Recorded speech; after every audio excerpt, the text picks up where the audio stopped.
শহীদ রাষ্ট্রপতি জিয়া রহমান এদেশে স্বাধীনতার ঘোষণা না দিলে আমরা বাংলাদেশ কখনো আমরা বাঙালি বলে পরিচয় দিতে পারতাম না। প্রিয় সাথী বন্ধুগণ, 1971-এ শহীদ রাষ্ট্রপতি জিয়া রহমান আমাদের বাংলাদেশটা গণতন্ত্রের জন্য সেই পাকিস্তানি হানাদার বাহিনীর থেকে আমাদের এই দেশের কৃষক জনতা আপনার সকলে আমরা এদেশে বসবাস করব। তাই স্বাধীনতার পর আমরা গণতন্ত্র ফিরে পাই নাই। শহীদ প্রেসিডেন্ট জিয়া রহমান যখন এদেশের হাল ধরেছিল, আপনারা জানেন বাংলাদেশের গণতন্ত্র ফিরে দিয়েছিল, বহুদলীয় গণতন্ত্র, সকল পর্যায়ে সকল রাজনীতি ভেদাভেদ বলে সবাইকে কথা বলার স্বাধীনতা দিয়েছিল।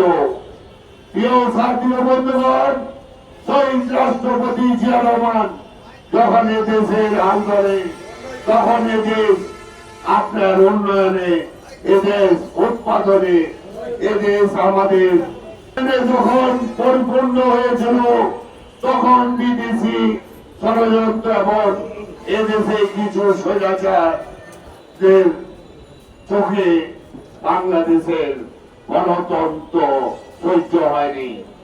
তার মধ্যে 81 সালে চট্টগ্রাম একটি সেনাবাহিনী বিক্ষোভ করে আমাদের দলের প্রতিষ্ঠাতা শহীদ জিয়া রহমানকে শাহাদাত বরণের পর 9 বছর এই গণতন্ত্রের জন্য আমাদের গণতন্ত্রের মা দেশনেত্রী বেগম খালেদা জিয়া দীর্ঘ 9 বছর আন্দোলন সংগ্রাম করে আপনার আপসীন নেত্রী বেগম খালেদা জিয়া একটি আপসীন চরিত্রে তিনি এদেশের মানুষের নয়নের মণি হয়ে গেল। এই আপসীন নেত্রী কোথা থেকে এলো এইটাও আপনাদের জানতে হবে। এইটাও আপনারা অনেকেই জানেন না যে দেশ নেত্রী বেগম খালেদা জিয়া আপসীন হলো কোথা থেকে। সেই স্বৈরাচার হোসেন মোহাম্মদ এরশাদের আন্ডারে আপনার পূর্ণ দল আর 7 দলের একটি মিটিং এ বলা হলো যে স্বৈরাচার হোসেন মোহাম্মদ এরশাদের আন্ডারে আমরা কেউ নির্বাচনে যাব না। বিকালে মিটিং হলো, রাত্রে চট্টগ্রাম গিয়ে আপনার পরের দিন লাল দিঘির ময়দান থেকে এই স্বৈরাচারী হাসিনা তৎকালীন আওয়ামী লীগের সভানেত্রী হলো।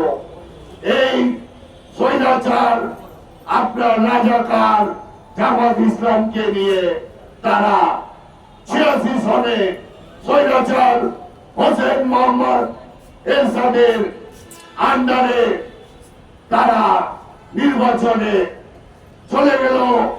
একমাত্র বিএনপি দেশনেত্রী বেগম খালেদা জিয়া সেই নির্বাচনে বয়কট করেছিল। সেই থেকে দেশনেত্রী বেগম খালেদা জিয়া আপসীন পরিচয় এদেশের মানুষের মনে মনে।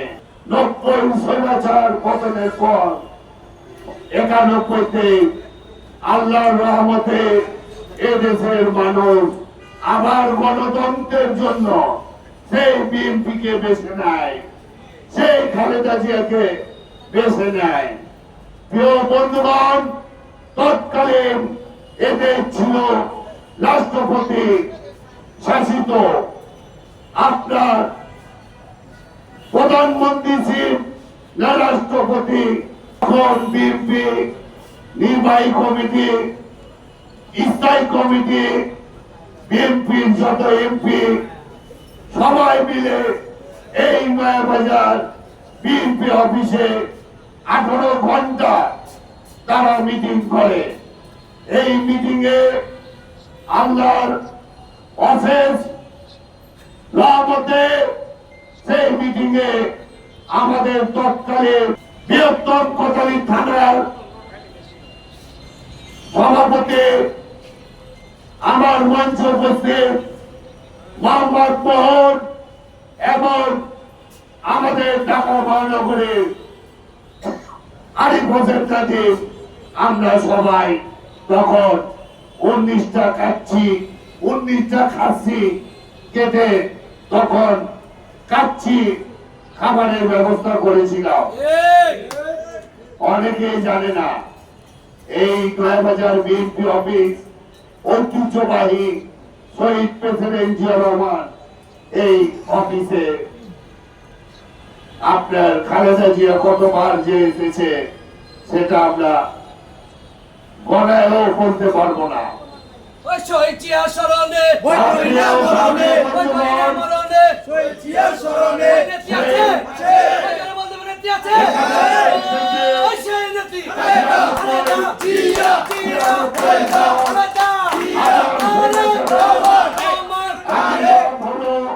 বহির্বিশ্বের ষড়যন্ত্রে সেই স্বৈরাচারের জন্য আমরা আন্দোলন করে আমাদের তৎকালীন কোতোয়ালি থানার সভাপতি এবং ঢাকা বৃহত্তম ঢাকার সাংগঠনিক সম্পাদক ওনার নামে 119টা মামলা, তখন এই মামলা সংসদে দাঁড়িয়ে প্রধানমন্ত্রী এবং সাবেক আইনমন্ত্রী আপনার এই সংসদে যে বাংলাদেশে নয় এশিয়ার ভিতরে একটি রাজনীতি কর্মীর নামে এত মামলা কিভাবে হয়। তখন জেলখানায় আমাদের পায়ে ডান্ডা বেরি আমাদের শত শত মামলা আমরা এই নয়াবাজার থেকে মশাল মিছিল নিয়ে সেই তৎকালে আমরা শুরু করি।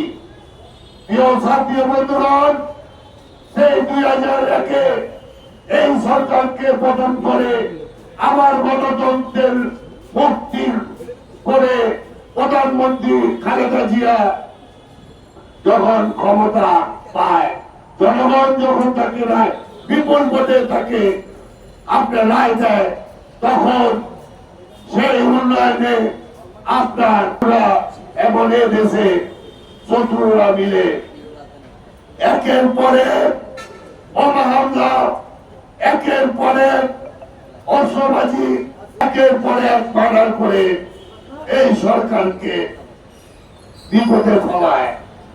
প্রিয় ছাত্রী বন্ধুগণ, 2006-এ যখন আপনার তত্ত্বাবধায়ক হাতে যখন ক্ষমতা দিবে তখন তারা এই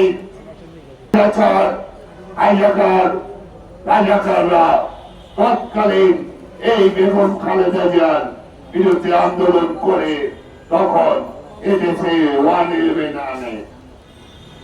আপনারা জানেন সেই 111-এ আমাদের তিনবারের প্রধানমন্ত্রী আমাদের দেশ নায়ক তারেক রহমানের উপরে কিভাবে নির্যাতন করে আমাদের বিএনপির লোকজনের উপরে কিভাবে আমাদের উপরে নির্যাতন করেছিল।